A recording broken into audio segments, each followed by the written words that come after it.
Welcome to the Tattoos with Intention podcast, unpacking the tattoo paradigm. I'm your host, Mark Nara, and today I'm having a conversation with Shug, also known as Bhagavan. He's been a full-time sadhak yogi of an unbroken lineage for 26 years now. He lives in a hermitage for intense spiritual practice in the remote mountains of the main area of USA. What he does with his tattooing aims to benefit the world, to identify which is real, and to encourage the seed of humane actions that exist through the power of emanations.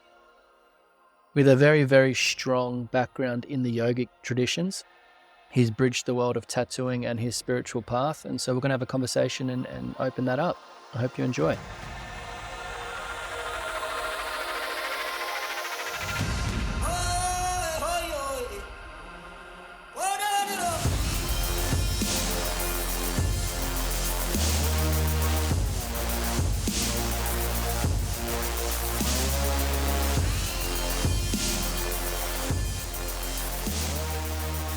So thanks for being here, Shug.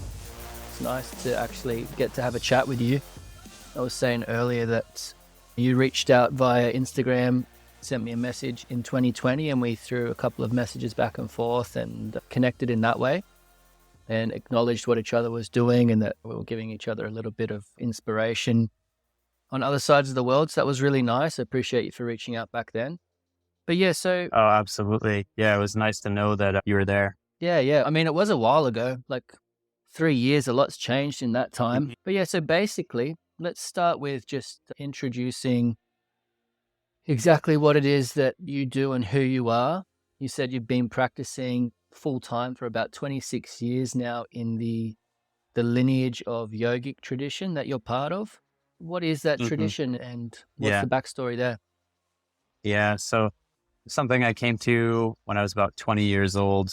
And just, I think as a young person, like a lot of young people nowadays, and even then in the 80s and 90s, it was like kind of seeing where the world is and just being pretty dissatisfied with the status quo and the kind of current trends of things and looking for something deeper, more meaningful that kind of applied to our, bigger purpose in life, not just our purpose in relation to our careers and our titles.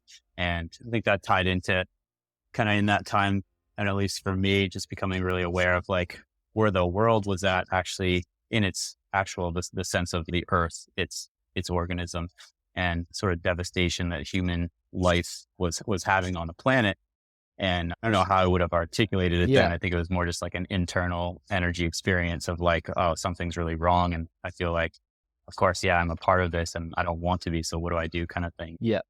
So through that experience, traveling, ended up just feeling like I needed to come home, which was then and is now currently in the state of Maine in the United States, and met through some interesting circumstances who is now my guru, and just heard about the real, like, I'd say roots of what yoga is before it became fragmented into the modern way of the westernized world of yoga, if you will, or compartmentalized into different categories. If you looked back even in like scriptures and textbooks of the past, the ideas of like yogis living in ashrams in families, not just as monastic renunciates, but actual that householder lifestyle, the ancient rishis, you see these beautiful like Indian miniature paintings of, and they're all sitting around like big banyan tree with all these people underneath and kind of living in this natural sense and families and interacting in this way of understanding their relationship to the cosmos through these ancient mystical practices, and then having like a true connection to what human beings are here to do. And so that kind of, I'd say, drew me in a huge way of saying, okay, there's something here just by the thought of it, the visual imagery of it, and the small experiences I'd had of yoga, just giving that kind of like immediate experience of like, there's something to this that helps you connect with that, say altruistic identity of yourself as a human being on this planet before anything else. So in the largest way possible, that's the way that the approach of yoga at the ashram is to really draw back to that essential nature of yoga from its original inception. Okay. So that's where you're living now. You came across it back then. And you're Mm. still living there now, and you're saying that's it's like a Hmm. hermitage for intense spiritual I'm still there practice. now. Yeah, Yeah, yeah. And it's up in the mountains, hey? it is correct. We have people come and visit from all over the place. There's like a whole retreat facility there. Like I said, it's an ashram. So it's like a small village. People in the mountains get about 150 acres of land, and we're all 100% off grid. So Amazing. we're not tied in, no grid tie. And yeah, so a little bit of solar power, but hand pumps, water, chop wood, that type of lifestyle. Wow, how wholesome. That's lovely. I've only Yeah. done a little bit of time living like that, setting up in the bush and grabbing water from the creek, chopping wood, and I think I did about 3 months living like that, and it was profound. Being off grid, but also like your mind just being disconnected from everything. It was the disconnection from the world more than like being off grid, the power and the water thing. It was just like Mm, more that there was no layers of mm, density being projected onto me. My mind was unencumbered by the world. That was the mm, best thing. definitely. Yeah, and so Yeah. in that original message when we were talking, I went through and I pulled a couple of things out that I Mm, think will give us a lot of direction and some really nice insights for people listening. And you were saying that what you were mm, doing in terms of merging your yogic and spiritual practice and path and way of life with tattooing was you wanted to benefit mhm. the world by identifying that which is real. And I'm all about the real as well. And it's been a big pursuit of mine, like what Mm, is and what isn't, especially in the space of right, spiritual right. development and tattooing, like who we are and recording who we are in our skin. So, what's that look like for you, identifying that which is real? Yeah. I think kind of in line of what I was saying, I think yoga is just such a profound and interesting and in-depth practice and study. And in a sense, in a very true sense, it's a real clear science that's based on logic and reasoning. And I think like when all this comes from, I'd say my 26 years of experience and having that lineage and that guru connection, the identity of like, what is a human being? It's like, if you think about all other species on this planet, they have like a pretty clear intrinsic purpose, identity, everything, type of food that they eat, actions that they do. And these actions and what they do and produce and in the bigger spectrum of thing, they're all beneficial. They help do something to create balance or to remove something that's not necessary or add something that's necessary. If you look at humans, kind of like what's our real contribution? What's our real purpose? And kind of like from afar, if you step back, it has like, obviously we all know from different walks of life, we can say pretty similar conclusions, a lot of chaos and a lot of discord, and doesn't seem like we're in harmony with other beings and in relation to the whole planet. Hmm. So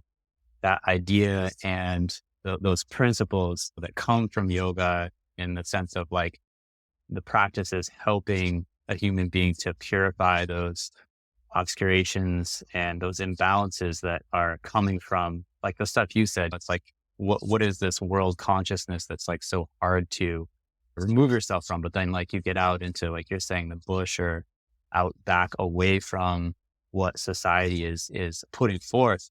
And there becomes some clarity and you can start removing these layers that are essentially in and of themselves, not even from like a perspective of negativity. It's not like when you say toxicity, it does have a negative connotation, but also it's like they're just things that are there. They're impediments, right? And when we remove those, it's like you get to see what really is before you add these layers. So that question, the eternal question of like, who am I? What am I here for? That plagues humankind, like through all our different approaches of spirituality and religion and different philosophies from all corners of the globe, because ultimately we want to know. So we study other creatures and we dissect them and we look at them and we get so like focused on that extroverted scientific analysis, which just gives us some clarity about like, oh, look at this creature over here does this and it does that and it connects to this. And that's so amazing. And we somehow, in that experimental aspect, we leave ourselves out of that equation a lot of the times. So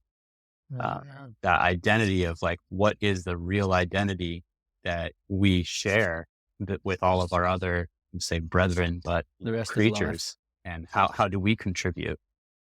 yeah, like how do we contribute to Yeah. that? Okay. Can you shed some light for me on what you were saying, Mm, like in the 80s and 90s, the thing that led you out there and on this path initially was like, okay, there's something wrong. You mm, can see there's something that's like not right in the world, what's going on. And, if yeah. we're out in the bush, there's these layers that lift off and we go like, wow, what is that thing that is, it seems like it's not real, but it's just Mm, dominating.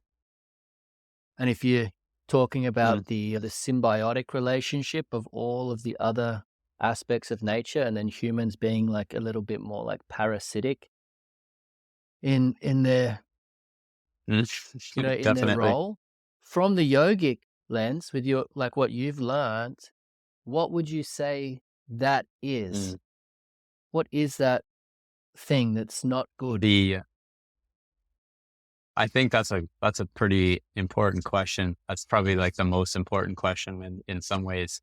I guess you can relate that to a couple Mm. ways. You can look at it from a biblical perspective even. I think it crosses over different Yeah, traditions, yeah. right? It's like when the story of Adam and Eve, obviously that is very, very symbolic of that. In the yogic sense, it's the story of the yugas, I would say, where you have this sort of de-evolution, if you will, where we're coming from an age of truth and reasoning. And the way that these are all mapped out, these are like millions of years and hundreds of thousands of years where, this age, the golden age, if you will, and the Satya Yuga, where people are predominantly moving from a place of identifying with their purpose and their true nature. And as you descend into what is scripturally now called the Kali Yuga, this is obviously the age of darkness. Uh-huh. And so that, for whatever reason, these are the natural plays that appear. It's like you have somehow through this, you can look at it as a way of saying like, well, you have free will, right? And that's what makes, I think, the power of it be so strong and so amazing is that if you don't have one, then you can't experience the Right. other, right? So in this time, it's also like such a powerful, pivotal time because I think a lot of people can feel it no matter where they're coming from. Just as being human, it's like that there's something intense happening in this world right now. We had that obviously, like, I think that was when you and I talked last. It was like during COVID. I remember I was actually staying at a friend's house in Cambridge because I travel for work sometimes and just kind of reaching out and was excited to find you in that time and just being like, okay, we are experiencing some real signs of the age we're living in this and just being like, yes, there's still the thread of truth and reasoning and in the power and the beauty, in a sense, the silver lining in this age, if you want to call it the Kali Yuga or the Iron Age or the industrial time, however you want to shake it Mm. out, is that the intensity of being able to move towards the light becomes so much stronger because it's just like if it's so dark and just a candle goes on, what can that do? Right. If you look at it from that analogy, it's like it can illuminate everything. So Yeah. I think that's the beauty of it in a sense. It's like within the darkness, just like knowing that this can be obviously like a really huge pivotal time, a time for biggest shift you could imagine. And that's what it's again referring to yoga and all these amazing recordings that have come from this like 10,000-year-old plus written recorded history of yoga. It's like in this time, it's even stated that this moment, which they also identify as what's called the twilight era or the twilight of the Kali Yuga, meaning like if you look at an organism, obviously it has like a life cycle. And as it gets closer to death, then there's the descent period.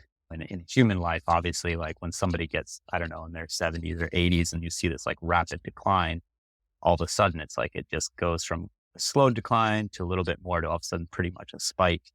And so that's kind of the analysis of that is Mm. saying like that's sort of where we're at right Okay. now. Okay. But in that moment, if if people move towards doing things and looking at like what we're here to do and how we can help the planet, and just by changing our views and our minds to be looking at being beneficial and not just consuming everything, then this has the ability to shift things.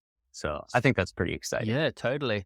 And I appreciate you giving me that insight because Mm. I haven't had the yogic insight explained to me before. So I really appreciate that. And it's kind of a Yeah. conclusion that I've been pondering, like haven't landed there, but I have taken that biblical analysis before and gone like, okay, so there's this fallen Mm, aspect that's really obvious. And like you were mhm, saying, in this stage of decaying, but obviously from something decaying, there's mm, nutrients that are released that create life again. And I've wondered mm, on absolutely. the cyclical nature of it and that story. And so that's what I kind of hear is you're saying these yugas are like these great sort of time stamps where there's Time periods. Yeah. a different stage in the cycle or the undulation of like creation and destruction. Does Hmm. that sound about right? Absolutely. Yeah, okay. Yeah. That's really Well, accurate. that's a good insight. Okay, cool. So you realized that in the 80s or the 90s and then landed up in the mountains and you've been on this beautiful path of living in a real way, which is pretty admirable. So well done on that. So let's move into tattooing. When did the tattooing come into play for yourself? Okay. When I came into the ashram, it was interesting because, like, I think before that, I had pretty deep connection with art in the sense of like just drawing and painting and kind of releasing whatever's in my subconscious and feeling and realizing innately that there was something like spiritual going on through that. And yeah, I guess I also like on that note, I was always, I guess, did pretty well in art classes and stuff and throughout school. Never took like formal art education really beyond like normal grammar school, but I never felt like I could sign any of my work. And we used to have all the competitions and stuff and art showings and everything. And my art teachers would get so upset. They'd be like, well, how you got to sign your work so people know who it is. And I was like, well, but I don't feel like I could take ownership of it. It didn't feel right. I don't know. It felt like something that was deeper than the identity of my name at the time.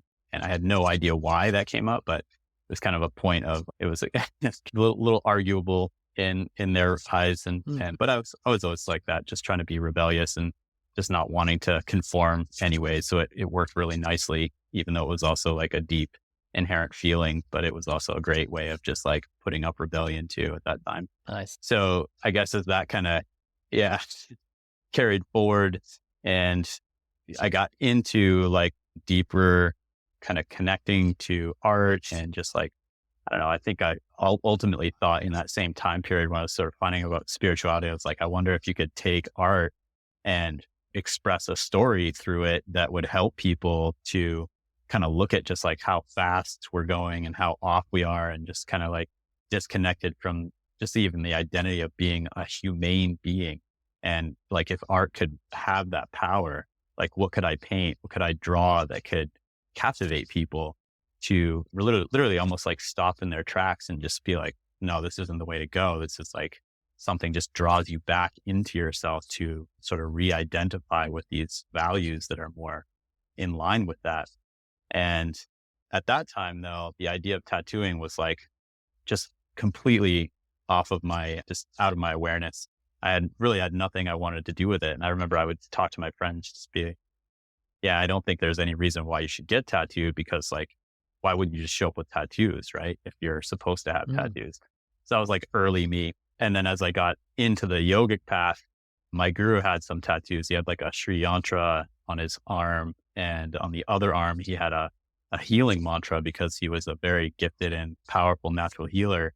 And the mantra was something out of a scripture, the Yoga Vashista, very interesting and powerful mantra that helped to basically by the recitation of this mantra helped to purify the innate cause of disease. And so that was kind of my first like introduction to tattoos and just sort of made me reevaluate of like, okay, well, here's somebody who I ultimately admire and respect and I've learned like so much from and just complete gratitude for, and they have tattoos. So what is that saying about my sort of view and identity of them? Yeah. And then through that process, coming into the yogic tradition for where we're coming from, it is essential as you become an initiated practitioner to receive a tattoo. And it's a very specific tattoo that's only for initiates. So I received that tattoo. It's like probably 21, 22. And I just remember immediately being like, wow, something about this just changed me. I couldn't stop looking at it in the mirror. And it was like, okay, I'm now this, just this major identity shift that kind of like I became obsessed with. And that was sort of the first introduction, but it wasn't until many years later that the idea of administering or applying to tattoos to people came in to the picture. We had a tattooist that it's just kind of one of those, like, I don't know, you're in Yep. Australia, right? Yeah. So I think in that time, like late 90s or something, it's like the idea of a lot of these like early spiritual, maybe slightly new age tattooists. It's like this lady, she's a really interesting person. And she kind of had that, like the crystal ball, wear feathers in your hair, drive around in your like van, and kind of like half biker, half like new age spiritual crystal type of person. Yep. I don't know. I'm Yep. not trying to like, she's an adorable person, and I don't mean to like stereotype or profile anybody, but it was just sort of like, she was that like to a T, and her style and approach to tattooing, it was pretty loose, kind of whimsical. And, but she would just have this thing, just be like guided. And whenever she decided she was done, she was done. And maybe the tattoo to you wouldn't even look like quite finished, but she'd be like, no, it's done. So it's kind of like, okay, it had its value from the perspective of the energy application. And earlier in her years, when she was more like kind of the roots of the ashram, she didn't really do that. She would be pretty solid in her approach. And as she got older, something sort of changed in her. And she would, at that point, keep telling me, she'd be like, oh, I'd have this dream that I taught you how to tattoo. But she never meant like technically teach you how to tattoo. She just meant like, I'm going to give you something about the energy of tattooing so you understand, because you're going to do this eventually. And I think probably I just kind of passed it off at first. I was very busy. I'd had at that time, probably coming into the point where I'd had 4 kids. I was running a construction business, and within the ashram, everything that I did, everything that I made, all the money, it goes in to support the community. It's complete community immersion. So I was just like so defined by that, and just like working to help support the growth of our mission and what we were doing. Didn't feel like I had much time in my awareness to devote to it. But yet kind of as the years went on, it sort of became like something that was there, just like in the back of my mind. Okay. And I'd say like, yeah, probably 5, 6 years ago now is when I got super serious about it. And I actually opened up a small studio in like 2018. My friends had a small yoga community in Southern Maine. And so the first inception of the idea of taking tattooing outside of the community and doing like a few initiatory tattoos for people within the ashram became something where it's like, hey, maybe I could switch over my business and not having to be like pounding nails for a living, and be able to just focus on something that felt, I don't know, more aligned with the progression that I wanted to make as a person. Yeah. So then I guess some years before that, I was sort of tinkering around with it, I suppose, as maybe everybody does. And because of living in a community, I had lots of people that were friends and kind of brothers and sisters that were willing to offer up their skin. Totally. Yeah. And I had no idea. I was self-taught all the way. Everything was just trial by fire. So it was completely like my guru had said, like, yeah, we should get you into tattooing. And just kind of that old school, like real, just like, you're just going to go and you're going to do it kind of feeling. And so he bought me like a set off at eBay. Probably it was like a old school, like liner and shader coil machine with like set of intense inks and some steel tubes and needles. And I think I found out later the intense inks weren't even real. They were like some China knockoffs that were like poisonous or something. So Classic. it was like, yeah, total classic. Right. And so I just kind of like messed around and didn't really have very good results. And I think I got pretty scared at that point and was like, okay, I'm really not ready to approach this. This deserves something. I need to show up with some integrity and some focus. I need to do some research. I need to mature, and I need to decide if like really want to do this, because I could tell from that initial, like try to dip your toe in, that this was some hot water. Yeah. So You can, I didn't want to be this. yeah, I was going to Yeah. say you can cause some damage in that stage. Hey, but it's good that you like had that recoil and refocus. Did you go down the self-taught path because of the situation of being at the hermitage and stuff? Like wasn't actually feasible to go out and find someone to learn from, that sort of situation? Yeah, it's interesting. It's funny because I think maybe I was like prompted by knowing we are going to have this conversation. I went back in some emails because I think it was about 2016, 17, right before I really got going. I had reached out to a couple people, one in particular, somebody that I really respected and just had a little bit of a different approach to tattooing. Was like, was there any possibility of Mm. apprenticeship? Knowing at the same time that, yes, I'm a kind of a senior member in the ashram. And so I have huge amount of responsibilities with helping with the community, organization, plans, projections, like all natures of that, as well as running a business and a crew, traveling pretty extensively at that point, all over the East Coast, up and down, be gone sometimes like 2 weeks on end.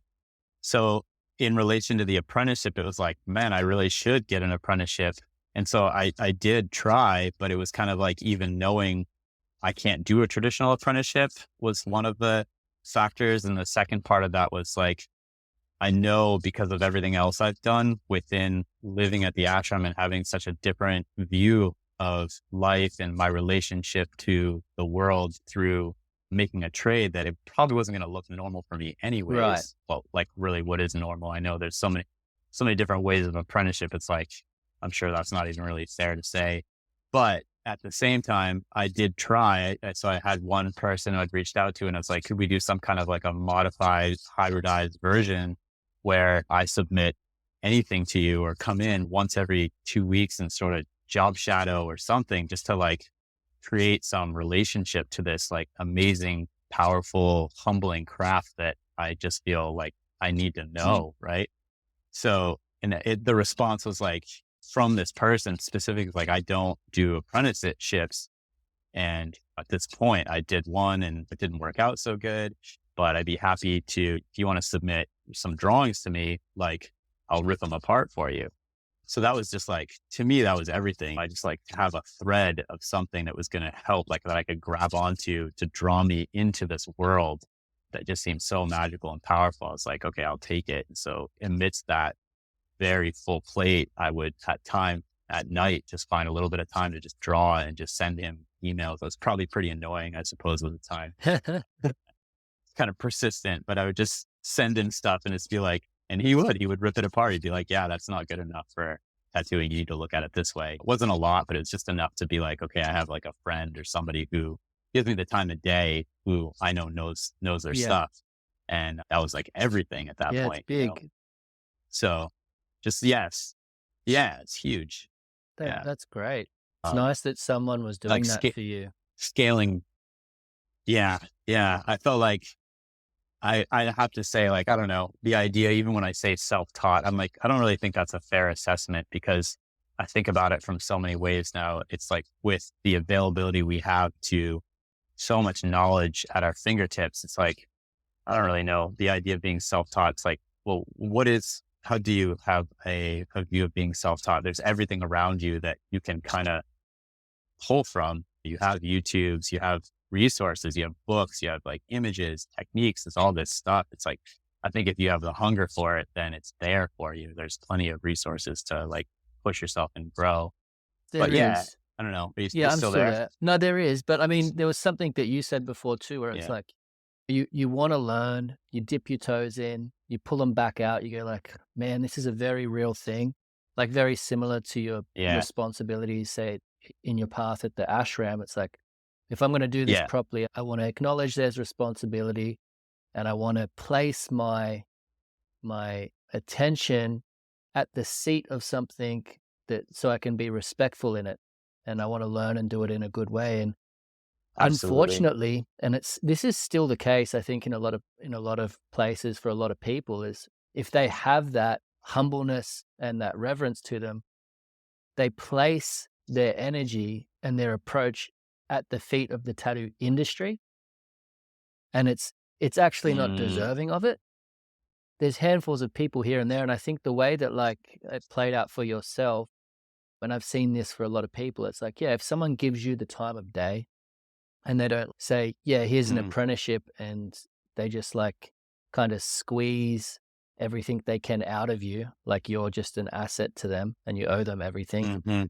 Someone just like Hmm. gives you the time of day and helps you give direction. Your respect can be sort of channeled into the greater idea of what tattooing is for you, and always has been Yeah. outside of the Yeah. commercial space.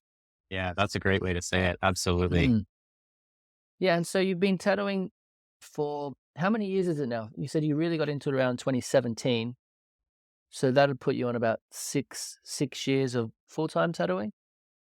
So I think I opened the studio the fall of 2018 into Okay. 2019. And the first 2 years was like super crash course. I'd say probably 5 years. And those first 2 years were pretty Yeah. tumultuous. Part of that was like the idea of shifting the strategy of business and income coming in from full-time carpentry, like 5, 6, 7, 10 days a week, depending on what I was doing, to being able to take this craft, approach it in the way that I wanted, which was the biggest thing to me, without losing the integrity of coming from a place of viewing this as a sacred ceremonial act and still be able to make what I needed and generate it. So I think those first years, it was like pretty part time, which was really great actually, because it gave me the space. Like I always had carpentry work there. So let's say I had 1, 2, maybe 3 appointments a week. I could devote everything into those people and not have to worry about, I don't know, just kind of getting into this fast view of Mm. tattooing. And also I was so new. It was like every little tidbit I got, kind of on the note of what you're saying, just like I have a handful of people that I just feel like I owe so much to in regards to helping establish like some real foundational principles about the craft of tattooing, that without which, like, I don't know where I'd be. And it wasn't like I got a lot. It'd just be like one thing, like try this, or a suggestion or something that I would share with them. A tattoo I did, to be like, oh, do it this way or use this or something. And from that, it just like change everything. Mm. Yeah. I saw this Yeah. blog the other day. I was having a look online, and Mm, there was like 15,000 people in this forum called Self-Taught Tattooers Unite. And I was like, whoa, there is mm, so many people out there, like you're saying, even though they're not getting an apprenticeship, they're drawing on all the resources that are there and learning mm, how to do a good tattoo. Pretty amazing. Um, but mm, then, but then if you're yeah. aware of it, if you're one of the artists or one of the people that are aware of it, Mhm, like I was saying before, where do you place that layer of reverence? Where do mm, like, at the yeah. feet of what? Where? It seems like it's not there. It's like, so for you, it's Mm, like you have this spiritual path laid out in front of you for your life, so they can kind of bridge quite mm, organically. And I think that's what you're doing now. But before we open yeah. that up, because I do want you to go Mm, into exactly how you practice now and how you've bridged those two things, which is, I think, the missing link at the mhm. moment. But when you started tattooing, what was the hardest thing apart from not having a teacher there? What do you wish you did have other than that? What else would have been helpful in those early days? Mm. I guess looking back at it now, I think I came into the idea of, I don't even really like to call it spiritual tattooing. I think it's hard to confine the idea. I think tattooing, the art of it, I'm sure you're more of an expert on this idea than I am, but like tattooing is in and of itself, I feel the craft of it is by nature spiritual. That's completely transformative, just the simple act of it. So I feel like sort of, I wish maybe I had thought about some of the ideas of what the foundation of the craft of tattooing was built Mm. on before I started trying to approach it and bring in the depth of spiritual knowledge, because I think I made it too complex and too difficult. And in that regard, just simply like, I don't know, American traditional tattooing as example, right? It's this perfect, pure, clear, I don't know, time honored traditional view of approaching something. And it's a lot of times same images, but there's a perfection in it that is seen clearly. I feel like through looking at the imagery, when it's done correctly, it just draws you in and you're like, that's a Mhm. tattoo. And I wish I had the respect for that kind of style. I don't even know if style is the right word, but view of tattooing earlier on. And not that I didn't I don't think I was like a snob about it or something. I think it was more just like, it wasn't in my awareness to even consider that. And then now, of course, like anything, that's what I think initially made me stop and just put everything down. It was like, oh my God, this is permanent. This is going into somebody and manipulating who they are. And I'm not doing a good job of that. Mm-mm. So like it might look kind of cool or intricate when it's going in, depending on who you are and what your views are. But then I know this isn't probably going to heal great. And 2 years later, it's not going to be really distinguishable because there's too much going on. There's like too many colors. Everything's too close together or something. But I think just some of the things that I did find out about in the earlier days of just different, like try to use this machine instead of that, use this ink instead of that, use this as like your solve lubricant instead of that. And just like clicked overnight. I think I wish I had, I think it was there for me and I just didn't pay attention to it. You know? So probably that, I guess, would be, I don't know if you say a regret, but as I think back, I'm like, yeah, man, I wish I had paid more attention to that part. Yeah, it's one of those layers that I know it was there for me too. And I see it play out like as a pattern for a lot of people that are starting out. And I don't know if it's something you can get without just going through it. Like the more awareness, like even the things you're drawn to in the first year of tattooing visually, it's like 3 years later, let alone 6 or 10 or 20 years later, you're looking like, how was I drawn to that? It's completely not going to read well, or you refine your understanding of what is going to work or not work and what's happening. And there's so much going on when you tattoo. Like you said, it's just innately a very significant and sacred act, breaking the skin and working into someone's being permanently, that you get drawn into it. It's like a lot of other sort of altered spaces you can go into. You go into a little bit of a bubble when you're tattooing someone and get really drawn into what's happening if you're focused. So it can be like that. You kind of stop tattooing and you look back and you just go like, whoa, I just zoomed in way too much there. Or being able to zoom out and hold back is a bit of a skill set. Yeah, it is. I think, like you said, I think that's just part of the refinement, right? It comes with age and time served, right? I think that's why the Japanese artwork's so beautiful. And similarly, the traditional American stuff, they know what not to do, not to put in. Same. Yeah, definitely. It's amazing. Yeah, it's like a precision in and of itself. I think Totally. So we've got probably another like 10, 15 minutes here. And that's probably not enough for you to get into fully what it is that you do at the moment. But like in a nutshell, explain the intentionality behind how you work, like what things you've introduced and the things you've discovered yourself with your spiritual practice and tattooing side by side, and how they've cross-pollinated each other. And actually, merged. before we go there, I wanted to ask, was the tattoo you were telling us about before the initiatory tattoo within your yogic lineage? Was that your first tattoo?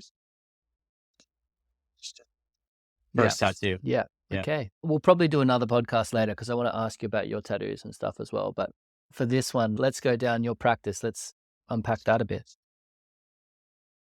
Yeah, for sure.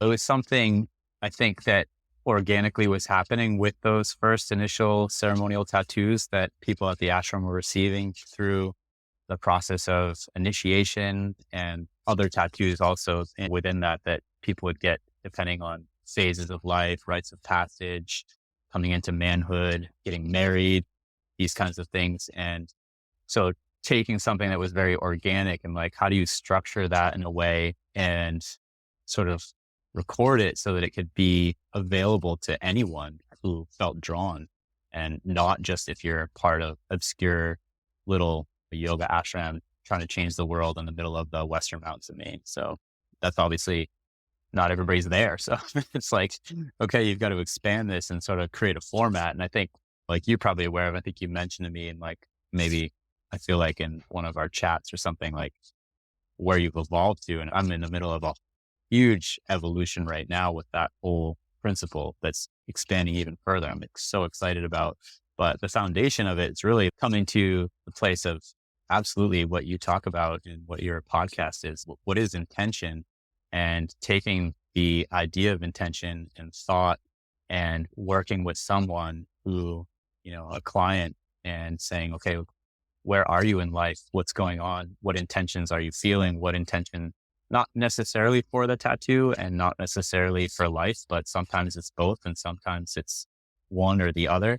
And just allowing a time and a space to have that conversation so that it can shape like, okay, here's how we can now move from this place of focusing and defining intention and use that as a catalyst to help create work that is moved from, inspired from, and ultimately sometimes like the design literally comes from that thought, which I work on with people to get pretty refined and almost so it becomes like a mantra. So the intent isn't something that's loose and indistinguishable, but really clear and crisp so that that can become the focus. Cause I think if you look at how anything manifests, any creation, there's always thought and idea and an impulse behind it. And then from there, depending on the amount of intention and the attention and the intensity of that, then this dictates the manifestation, the result, the efficacy, the success of it.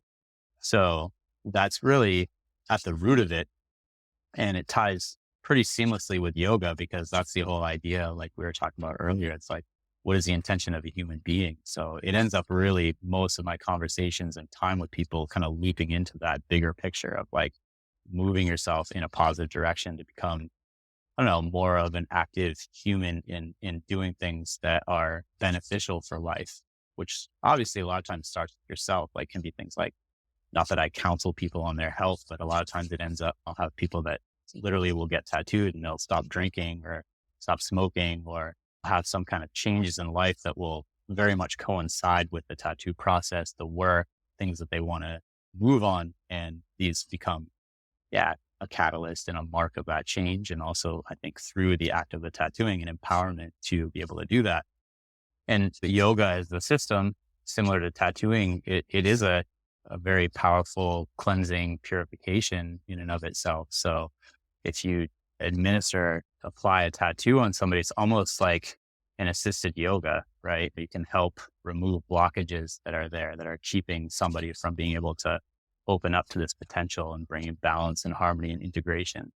And oftentimes, and it's an organic process, I'd say, with that initial consultation, but it acts similarly to, I don't know if you're familiar with anything about Ayurvedic medicine and pulse diagnosis or energy healing from the tradition of India and the yogis, but the idea of reading the vibration of someone, and that can be done in Ayurveda. They do it through the diagnosis of the pulse and palpating the pulse so that you can understand like what is blocked. Is there something wrong with the liver or is there the kidneys aren't functioning properly? And that's, if you're trained, you can pick up on these, I think it's called vitiations in the pulse where you can tell there's something off in that. So tattooing similarly, if you have somebody you're working with, can be very similar through this process, be able to hone in on things that are disturbing their energy fields and therefore your thoughts, your life, your psyche, your physical state of being. And by reading that, be able to use the tattoo and the placement of the tattoo, the image of itself and everything to help to alter and remove those blockages and purify that. Yeah, So, yeah. if that makes Hey, it sense. makes sense to me. There's a lot it does, and it's nice just hearing someone explain it from their point of view for listeners because I'm speaking about this sort of thing all Yeah. the time with people I tattoo, and I'm guessing you obviously are with the people you tattoo. So this is an open space so that the same things can be explained from different views in different words, and so it makes a lot of Mm-hmm. sense to me. And I think there is that correlation between, like you were saying, say that the Ayurvedic diagnosis through the pulse, and then with a tattoo, you're getting this energetic or etheric layer that you're working on. Even though we're working into the skin, I feel like it's Mm-hmm. much more working on someone's spirit. Or when I did the interview with Sonia the other day, she was explaining it as their essence and seeing, where there's Mm-hmm. misalignments there. And you can be like really, really accurate and speak specifically to things with people or not. It doesn't matter because you, as the person that's facilitating that space, as much as they need to clarify and define their intention with you, so long as your intention is really aligned and you're curating it You're leading that Mhm. process. And Yeah, I think that's why, as you were saying, the 100%. little adjustments like, oh, okay, drinking and smoking dropped away from this person's habits without even Mhm. looking at it. And that can be because Mhm. through your own Yeah, lens, that's you're perceiving something that's probably it's detrimental to them. Yeah. So mhm. it's a fascinating thing for sure. And so did I So get it right fascinating. that when you started out, you're doing these like initiatory markings for people within the community and within the lineage that you're currently walking, Mhm. and then to open that up, you can tattoo and you do tattoo people that even if they're not from a yogic line or if they have a different way of thinking, you're still open to it and you're working with people intentionally anyway. 100%. Yeah, I think that's been some of the most powerful the work. I feel like my initial first year, 2 years, like I said, was kind of a crash course. I think part of that was just opening up to I don't know how many people are out there when you meet and they open up to you about what they've been through in life. And just like I developed so much respect and I don't know, admiration for being able to be in a position of working with people in that way, really no matter where they come from. Because I think ultimately the idea of yoga is for humanity. It's not supposed to be exclusive. So I think that was just such an exciting inception to broaden my idea of relating to humans just as humans and just listening and understanding like where they come from, the trials and tribulations, and the fact that people wake up every day and approach life and still want to try after hearing some of these stories. Just like, man, there's so much, yeah, just awe and kind of reverence for people. Yeah, yeah. I don't know if I have this completely correct. And I know you said you listened to the interviews I did with John Osiris, so you might be able Mhm. to tell me if Yeah. I've got this right or not. But I think for him, he was saying it's like the tattoo vinyasa was almost like a segue into the yogic stuff that he had learnt, like the lineage that he was holding. It was like quite Hmm. enmeshed. So people would be doing the tattoo vinyasa and then that would, I guess, like they would start walking that path. I don't know if that's accurate or not, but Mm. I'm more I, wondering for yourself whether that's part of the way that you work or whether it's a broader, more like this is my path and this is what I can offer for you regardless, and I know it'll help anyway. mm, yeah, I think it's a great question. I think it's really both. Kind of like everything we've talked about. I feel like it's completely Mm, organic. I feel like as I get more comfortable as a tattooist and just like understanding technique and certain types of approaches, and when I'm working with somebody, I feel like I can really expand into dropping back into my awareness and expanding outside of these like narrow tunnel vision of like what's in front of me to kind of include more within the experience of tattooing and offer more, be able to show up more as a practitioner who's working on myself and offer that clarity within the tattoo session. I can't discredit. Obviously, that's a big part mhm. of it, and I've seen a lot of people shift and have great experiences that they then take into their lives, and maybe I never see them again. But a lot of people will just touch in and say like, "Thank you so much. This just set so many things off in so many ways," and then other people and probably sometimes those people, I think it's more of like a real long tattoo journey where we're working on like large scale type work. And a lot of times they do end up either becoming like pretty intimately involved within the ashram community because we have such a vast outreach within our community where people are coming and going and doing retreats and learning yoga, learning pranayams, understanding like these real powerful principles, and that becomes integrated into their lives and therefore their work. But I don't choose that. I think that comes organically from what people feel from these experiences or what are already their natural proclivity Yeah, is yeah. innately. But also, yeah, the purification does something. But that also question sort of like sparks into some of the stuff that I'm currently working on because we do have this amazing, beautiful retreat facility and the idea of having a formatted tattoo pilgrimage for people to come to a place where they can remove and disconnect and bring that into the tattoo experience. It's something that's already happening. And I just want to be able to offer more within that. And I have on the rocks right now, but it seems like it's something that's going to happen. I think we're looking into April of 2024. A client we did some pretty powerful work with, and without getting into the length of it, we're looking at doing a pilgrimage to Nepal that correlates to some of his tattoo experiences. Yeah, So nice. yeah, I guess just to draw it back, I think it's really organic. I It think is. It almost works better when it's organic, right? I Yeah. think so. It's Yeah. natural, Yeah. right? Yeah. I've been through different renditions of really trying to over curate, like holding retreats. And this is the Yeah, program for the retreat, et cetera, et cetera. And like done that. yeah, Um, and been in so many different sort of environments and traveled with people and tattooed and pilgrimages and et cetera. It's funny where I've landed currently, which was a result of really just letting go of all of it, just like almost renouncing everything and throwing my hands up and going like, should I even be doing any of this? I'm happy to not do it. Like just take it away. Show me I'm wrong. I'm all good with that. I've landed in this space where it is just by the very nature of it, an extremely sacred retreat and pilgrimage. It's like people just have to travel a really long way and they end up having to stay here because it takes so long to get here and there's nothing else. But I don't really say Totally. anything about that. It's just people say, I want to get a tattoo done. I'm like, cool, this is where I am. You got to make it happen.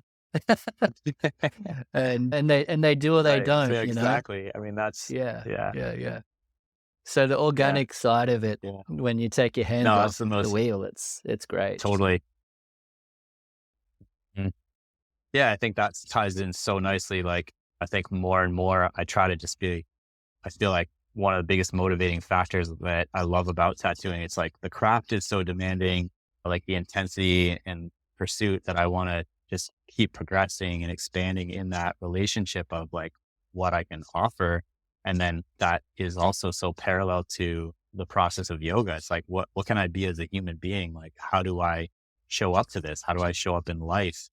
So if I keep progressing in the craft, I have to keep progressing in life and vice versa. And one feeds the other. So I think if you look at it from that perspective, and if that becomes your focus, it's like, what is my intent as a human being? And am I offering something that serves life ultimately and is beneficial? Then all those things, like you're saying, it's like, yeah, you're probably going to be in a place, or you're going to be some interesting person who is like, it takes an approach to get to that. But that's like, if you think back in time, it's like we didn't have to really work on like how we put this out on our website or define it in literature in some kind of like format or something. It was just like you go into the jungle or the mountains or something, and there'd just be somebody there doing it. Like you might have heard about it from someone who told you of an experience that they had. And so you go. Yeah. Yeah, that's it. It's like Yeah. you try so hard and then you get there and you realize you didn't really need to try because it's just happening as a result of being pure in your orientation towards what you're doing in life generally, Yeah. right? So much. Yeah. Yeah. And then there's like the Yeah, cycle absolutely. thing as Yeah. well. If I think about the times where I've had to apply myself and try, and then when I've wanted to throw it in the bin or throw the baby out with the bathwater, so to speak, and then you end up trying again on the other side of it when it Yeah. settles. So there's those cycles, or I guess they'd be like little micro yugas within your own life cycle, right? Of growth and Yeah, no, destruction that's a and great growth way and to say it. destruction, but Yeah. ultimately through those cycles, it is growing into a stronger, more formulated aspect. For But we'll sure. chat a little bit more when I stop recording anyway. But before we wrap it up, Yeah. where am I directing people to contact you to see what it is that you are doing? I'll put all of it in the show notes, but For portfolio and just kind of semi daily use, it's my Instagram page. So that's Satmanov Yogi Tattoos. And do you have a website or anything? That's currently under construction. I have something that's up that's very much from kind of the beginning, sort of like I was saying about 5 years back, and it falls into what you were just talking about cycles. It's like I had the concepts and the ideas of what I was doing. So, but I was putting it out there with this description that was sort of confining it, and it wasn't really coming from my heart or my experience. But that's there. I think the website is Satmanov's Tattoos and Talismans, like www.satmanovtattoosandtalismans.com. But currently actually working on with a good friend of mine, updating it and bringing the language a little bit more into something that's translatable and just the approach and the visual appeal. Well, thank All you right. so much for the conversation. I'll put a link there to your Yeah. Instagram and to your website. And when you update your website, I'll make sure that that's all edited in the show notes so people that listen can land in the right place. I'll get you on here again soon, I'm sure. Thanks again, mate. Thank you. Thanks for your time, and honored to be able to have a conversation with you. There you go, a lovely chat with Shug. He's a gentleman with a lot of wise information to share on his spiritual pursuits. If you want to contact him, his Instagram handle is in the show notes below. His website will be there once it's done. So check that out, reach out to him, and I'll catch you on the next podcast.